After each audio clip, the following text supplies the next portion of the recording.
Gawa naman tayo ng masarap at creamy na spaghetti. Sa kawali, magpainit muna ng mantika at igisa ang bombay at bawang. At pagkatapos, ilagay ang ground pork. Siguraduhin na maluto ang giniling na pork. At maglagay ng kaunting soy sauce pampalasa. At nilagay na rin ang hotdog para maluto. Maglagay ng isang can ng meat sauce. Lagay rin ang spaghetti sauce na 1 kilo at paghalo-haluin. Maglagay ng 1 can na condensed milk at paghalo-haluin para maghalo ang tamis. Para maging mas creamy, maglagay tayo ng kalahati ng cheese. At dapat hinaan ang apoy para hindi siya mapagod sa ilalim. At sa pasta naman, mga 500 grams ang niluto ko na pasta at sakto lang sa sauce.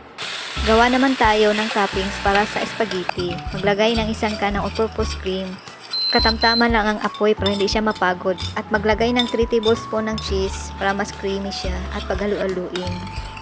Kapag ganito na ang texture niya, medyo sticky na, ay pwede na hanguin at ilagay na sa ibabaw ng spaghetti. Napakasarap nito, creamy. Sigurado nga ako magugustuhan ito ng mga anak nyo. At naglagay ulit ako ng toppings ng cheese.